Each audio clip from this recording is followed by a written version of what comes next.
This week's theme on the Retirement Quick Tips podcast is the mid-year 2024 economic and market update. Today, I'm talking about the stock market update for 2024. And a recurring theme this week is it's the haves and the have-nots. That is true of the American consumer. It is also very much true in the stock market. So you may have heard the term Magnificent Seven. It's a group of 7 companies, mostly big mega cap tech names that were dominating the stock market performance. I mean, this goes back years and years, but it especially accelerated during and since COVID. You've had some struggles, though, lately in stocks like Tesla. And so you have even more consolidation of the performance of like a tiny fraction of the companies in the S&P 500 that are driving the overall market performance. So it used to be the Magnificent Seven. Now it's the Fab Four. We're down to 4: Amazon, Microsoft, Meta, and NVIDIA. These companies are all getting ahead quickly in AI, artificial intelligence. They're driving much of the excitement around stocks and the market performance in 2024. Now, to be fair, every sector of the stock market is up for this year except for real estate.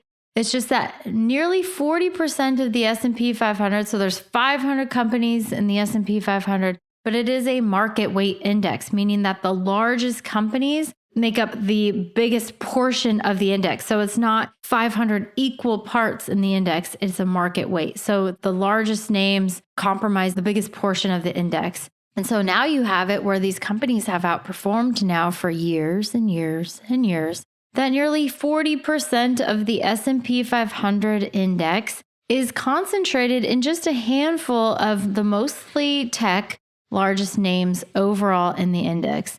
When you're looking at the stock market and where it's at today, I don't think it's in a bubble. I don't think it's time to panic. I think it is justified to be cautious here, though. So you have profitability that continues to grow. Like a lot of these companies that are doing well and at the top, they continue to post record results, record revenues, record profits. But you also have a situation where a lot of these biggest names, they look overvalued right now. They look expensive. Like I said, it is not a bubble like it was in the late 90s, right before the big tech crash in the early 2000s. But I think it is justified to be cautious. Now you have other parts of the stock market like small cap, mid caps. They're struggling.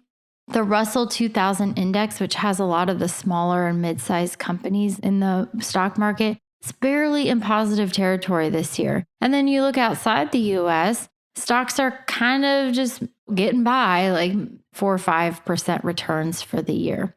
So if you have all of your money in the S&P 500 or worse, concentrated in some of the biggest tech names, you might be pretty happy right now. You've had some good performance over the last several years, except for 2022, but I wouldn't become complacent.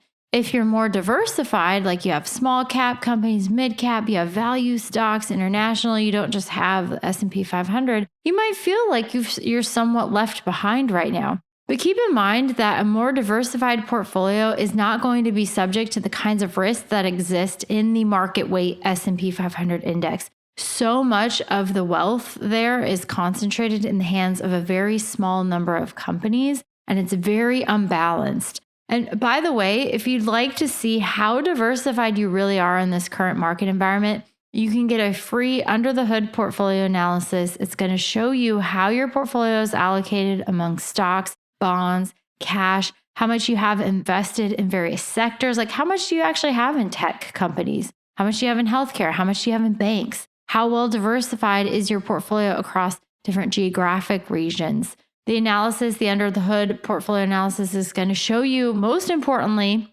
concentrations that exist in your portfolio. What percentage of your portfolio is in the top 10 stocks that you own? Now, you may not actually own any individual stocks, but you might own 4 or 5 different funds that all have the same stock as their top holding. So you may think you're diversified, but you're actually not. There could be a lot of overlap in what you own. So this will help you see if your portfolio is more risky, less diversified than what you think it is. You'll get a free portfolio analysis report. You'll get some expert insight from yours truly on how you can improve your portfolio if it's out of balance. And I'll point out any red flags I see that could derail your investment results over time as well. The analysis is free. It's confidential. There's no strings attached.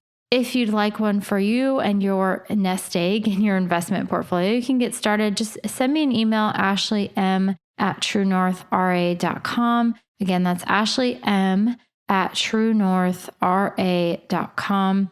And I'll send you instructions on how to get started on that. Easy peasy, very informative, very valuable. And I'm happy to provide it for loyal listeners. All right, that's it for today. Thank you so much for listening. My name is Ashley Michikay, and this is the Retirement Quick Tips Podcast.